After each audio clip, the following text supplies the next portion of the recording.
coming to you live today from my kitchen studio. Steve Goody TV coming out at you. I'm here today with Shane Brocklebank. Hey Shane, how's it going? Steve, I'm good. How are you, mate? Excellent. Yep, I'm managing in my little bubble here, you know, me and 15 cats. So I did a Facebook Live, I think I told you about it, Shane, a couple of days ago, and with Dave Windler, the mortgage broker from Auckland, and we had about 150, 160 people on it, and it got 30,000 views in the next 2 or 3 days. And so I think there's a lot of people sitting at home on their couch, you know, like entertainment, haven't been able to, you know, do a spin through a few open homes for a few weeks and things. So I thought I'd get you online to help explain to people what's kind of going on from your perspective, because I know you've been, you know, really busy during lockdown. But, you know, first, I suppose, just to explain who you are, you've won Real Estate Agent of the Year internationally for how many years for professionals? Ooh. Was it 14, 4 15? or 5 years? Yeah, so basically you take 5 years, mate. Chance. Is that about right? Sorry, you cut out. I'm saying basically you win all of the awards and nobody else gets any. I try to. So we met 6-7 years ago. You were a young new agent in the Lower Hutt area, and you started listing pretty much, you know, a majority of the properties that your agency was selling. And so, you know, we started working together. How many houses do you reckon you've sold to me in the last 5 or 6 years? Maybe 20, 25 maybe? Yeah, I'd say 25, Yeah. 30 houses over that period of time. So you're very, very experienced in not only the Hutt Valley market, but also real estate generally, and how to buy, sell, negotiate, how to get people to, you know, work together and get to a number. And what would you say is the sort of number one or two sort of skills that you need to have in real estate? Relationships. So you need to know how to build relationships with people. From an agent's point of view, and from somebody that is going to be employing an agent. So if you're a vendor, the most important thing is to pick somebody and work with somebody that can facilitate relationships between the buyer and you. And it needs to be someone you trust, but it also needs to be someone the buyer trusts, and someone that you think will represent you well in front of that buyer. Because as an agent, there is a lot of mistrust out there with us, but if you can foster a relationship of trust with the purchaser, that's often when you're going to get your vendors better money than other times. Because the minute you lose the ability to have a joke with your purchaser or share stories and build that relationship, you often find that they'll turn off from you. And I honestly believe your vendors lose money if the buyer doesn't like you as an agent. Yeah, no, I can fully agree with that. And you know, you look at it and go, well, most major agencies have an infiltration. I know that your company has, say, 40% market share in this area. And so anybody could go to somebody else that's got 20 or 30% market share and just about get the same amount of eyeballs on the same marketing. So the agent rapport with both vendor and purchaser is that last 1%, that's the all-important 1%. So how are you handling that in a marketplace where, you know, you're sitting in your lounge and I'm sitting in my kitchen and we're on a screen with each other, i.e., you know, lockdown, stage 4, stage 3. How do you manage that in a sale?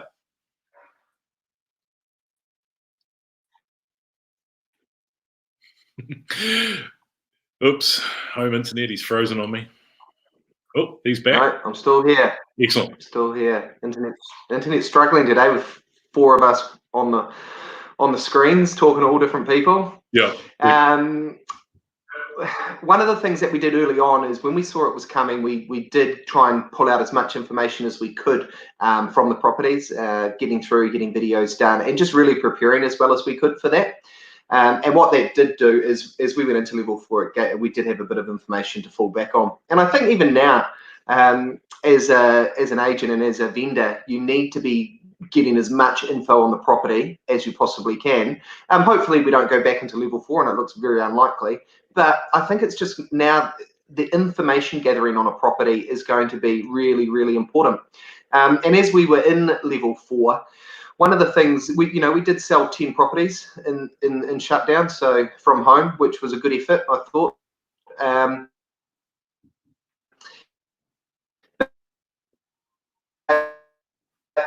Again, there was a little, and just providing as much info as we possibly could indirectly to them, and having systems in place to do that, being able to supply what they needed, and some of the stuff that we prepared earlier helped with that for sure. Yeah. So those 10 houses you sold during level 4 lockdown, how many of those had been viewed before the lockdown, or were some of those actually like essentially sight unseen sales? Yep. So there were some that were seen beforehand, definitely, probably about 60%, but even, or maybe 70. But even some of those, they were only. There was one person that bought a house in Petone. They live over in Featherston or Carterton, I think it might be, and they only visited the property once prior to lockdown, the Sunday before we went into it. But from there, we had building reports, we had limbs, we had all the info, we had really good photos and videos, and the vendors had provided me with lots and lots of information, and they were comfortable with the property. And so we then began negotiating over the phone, which was great. One of the things that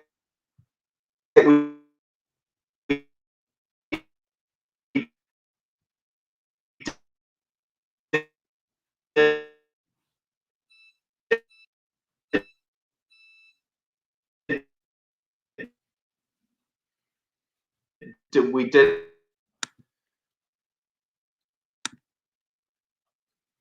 Sorry, Shane, having trouble hearing you there. Internet's dying on you again.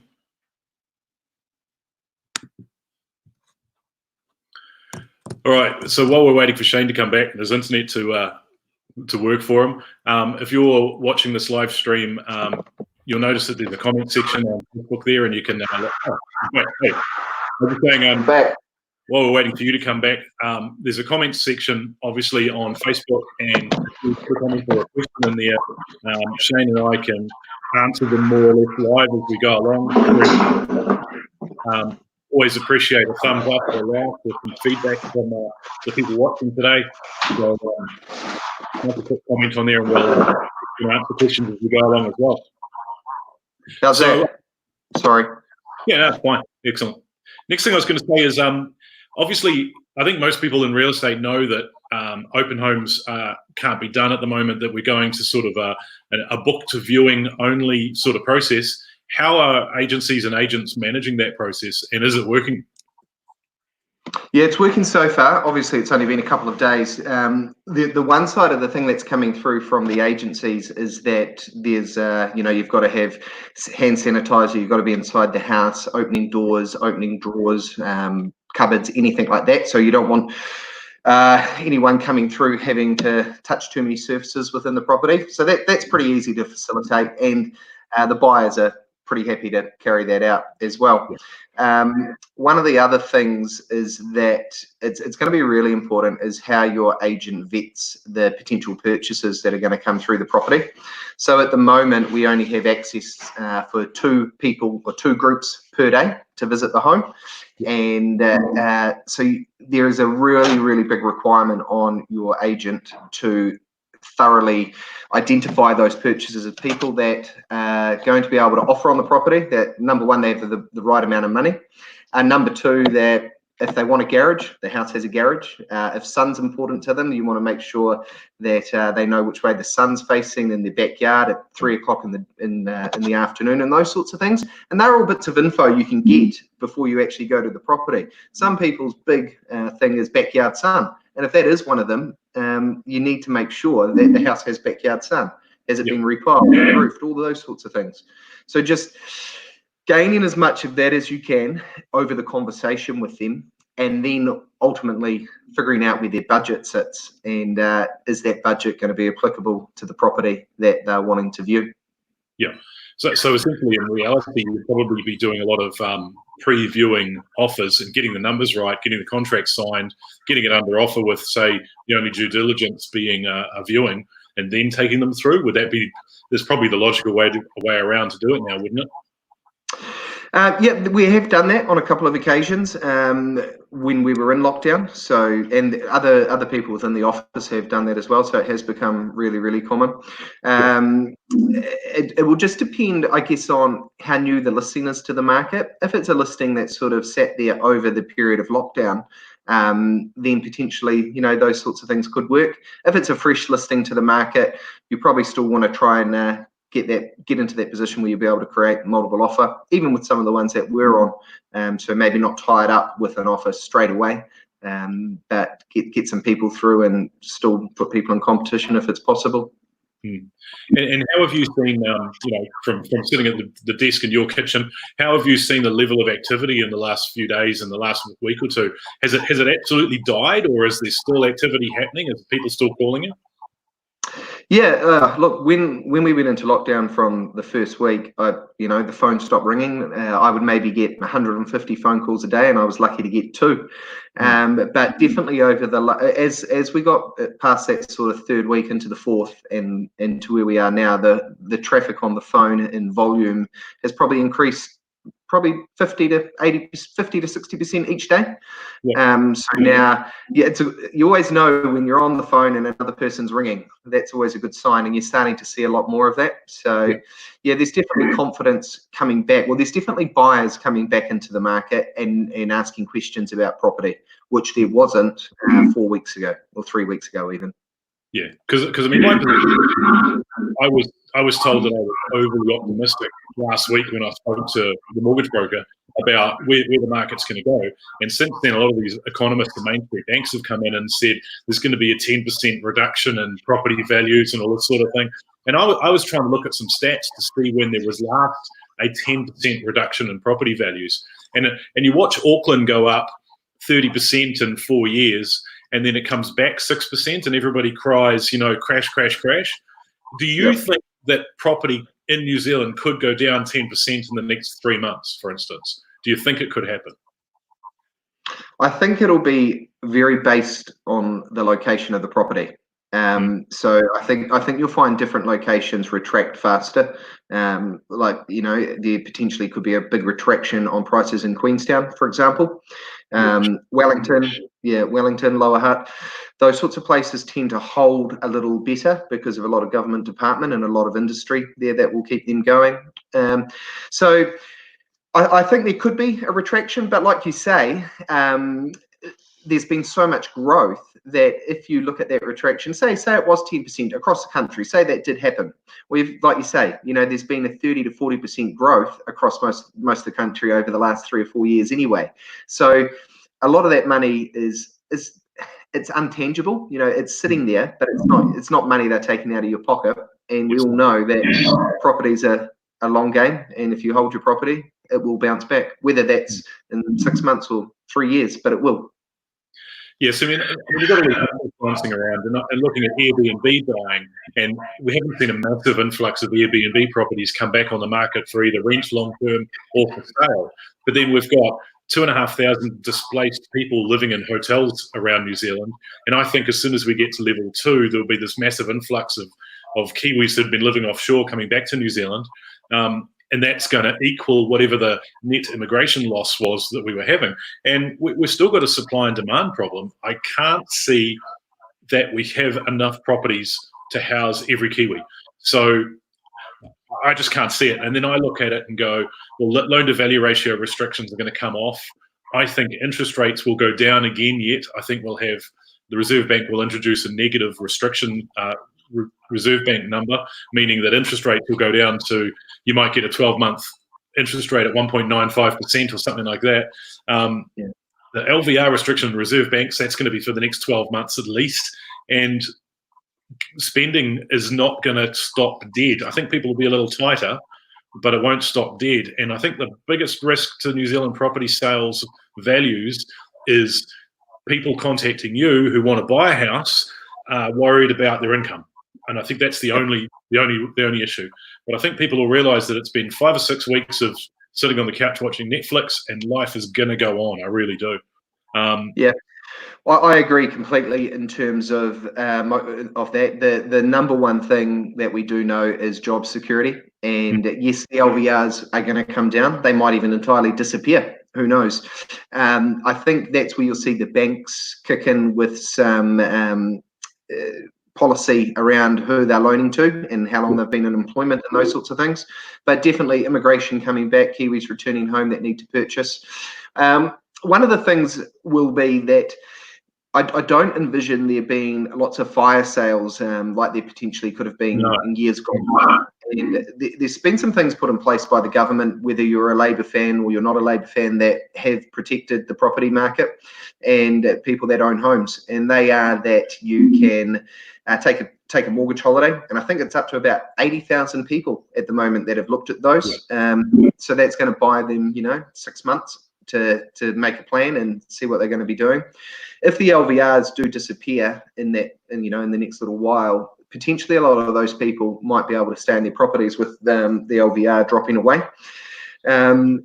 I think one of the really good things that could happen, and this has been brought up by the owner of our company, is that at the moment in KiwiSaver, you're allowed to get your Home Start grant for 10 grand.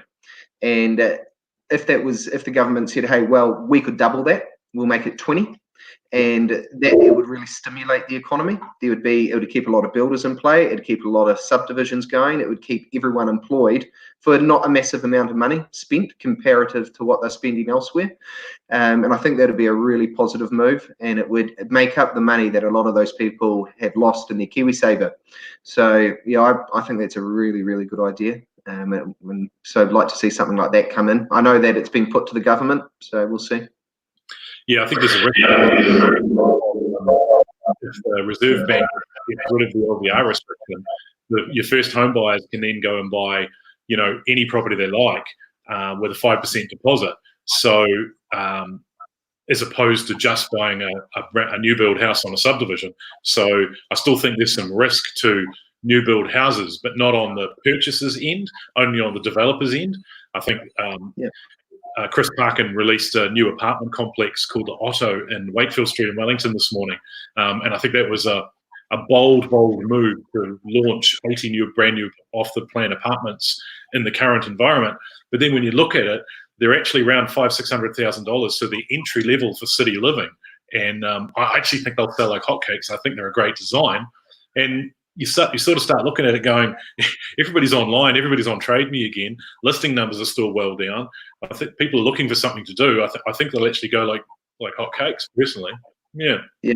Look, we had a development in Stokes Valley go on the market 2 weeks ago, and there are 15 single level townhouses there, and 12 out of the 15 are now under offer, and they're all in the early 700s.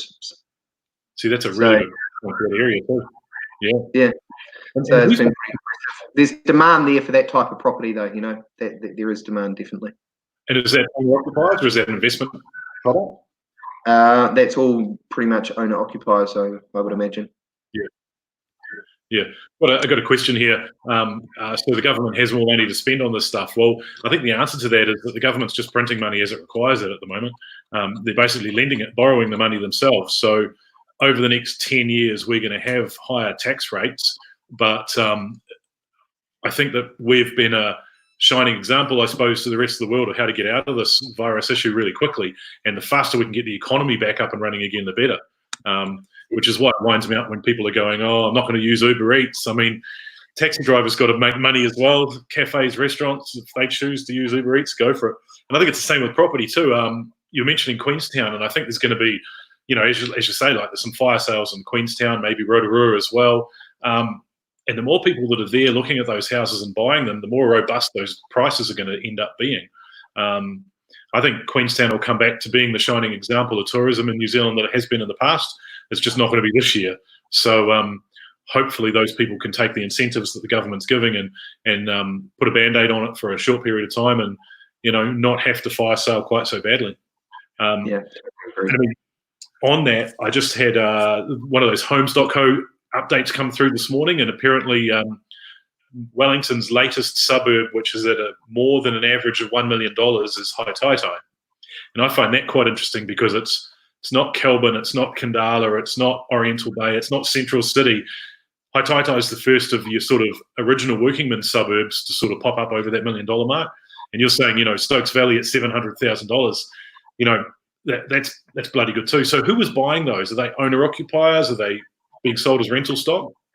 Yeah, no, owner occupiers. That's definitely who's looking at those at the moment. There's a real need for single level homes, 120, 130 squares, 3-4 bedrooms, 2 bathrooms. You know, there is a lack, and that's because a lot of developers are now, you know, we are looking at putting on 2 and 3 bedroom townhouses, 2 levels, and getting more product in there and getting more people to own a home.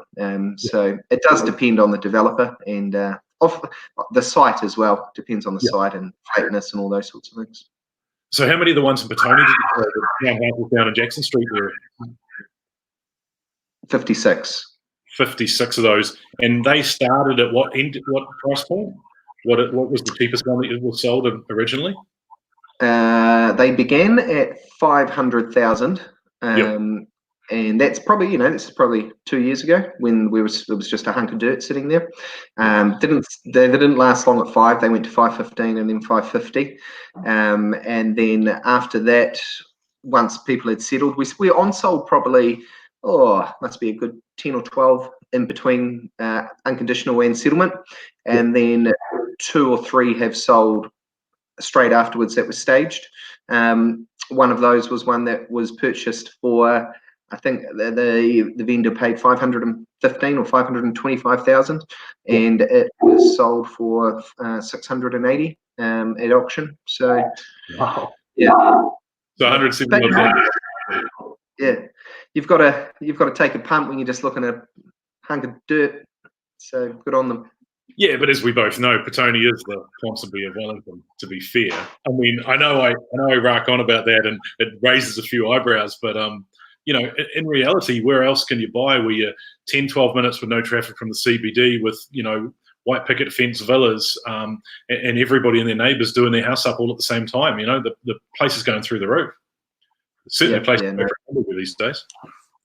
Yeah, I mean, you look back at that one of the homes we sold on lockdown where the buyer had only been there once and they were happy to go unconditional. So it's a prime example. And I think off the top of my head, they paid up near 900,000, give or take. Yeah, but that's them trusting you, but it's also trusting the suburb, and Petone was never going to bottom out. The same as such a lot of great suburbs are never going to bottom out.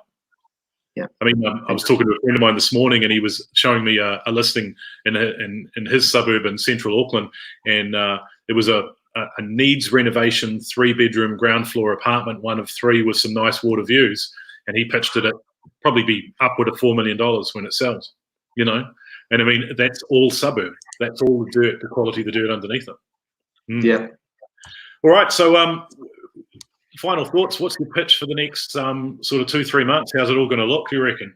You reckon it's just going to wash out in the end, and it's going to be a bigger do about nothing, or is it going to be an ongoing issue? It's hard to guess. It's very hard to guess.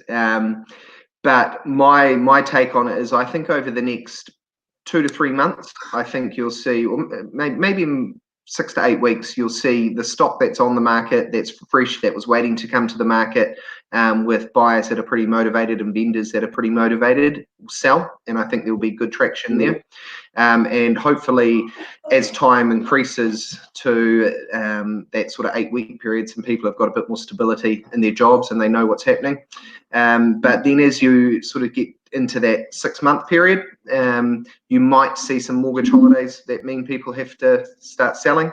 And I think then as well, you potentially could see people with rentals who have now been, they have to give notice, which I think is the end of May. And then from there, I think it's another 3 months now. So that could be another 4 or 5 months from now before you see the offloading of rentals from people that just no longer want them. And one of the reasons might be is that they don't know if their tenants are going to have the security in their job to be able to pay their rent.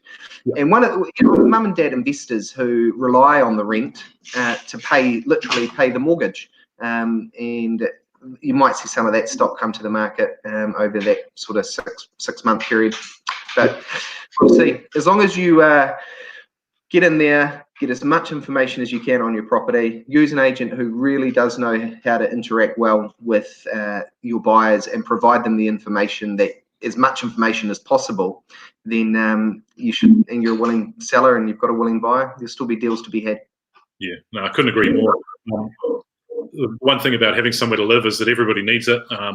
And I don't think we're going to have a shortage of buyers. I still think we've actually got a shortage of houses. The other thing we've got to remember is for the last 5 or 6 weeks, nobody's built anything.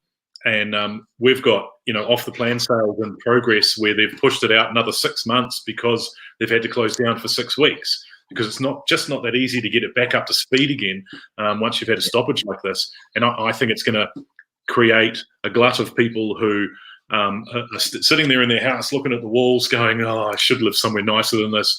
I'll upgrade, or I'll downgrade, or I'll change, or I'll renovate. And that's going to create people changing and swapping houses.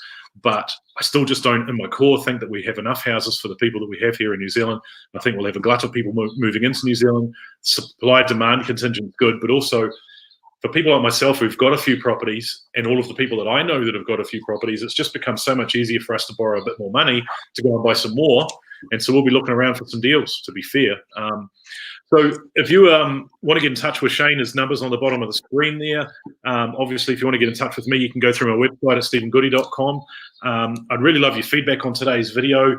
Hit like, hit share, drop a comment down. I'm going to be on Facebook for the next couple of hours answering people's questions. I'm sure Shane will be around if you want to put a comment on this as well. And obviously, if you haven't seen this live and you're just watching the recording, we'll be answering all the comments on the recording as we go forward as well. If you need either of us, we're sitting here with nothing much else to do. So get in touch, give us a yell. And lastly, thanks, Shane, for spending an hour this morning answering questions and going back and forward with me a bit. I really appreciate it. No worries. Pleasure. Take care. Thanks, mate. Cheers. And thanks, everybody else. Goodbye.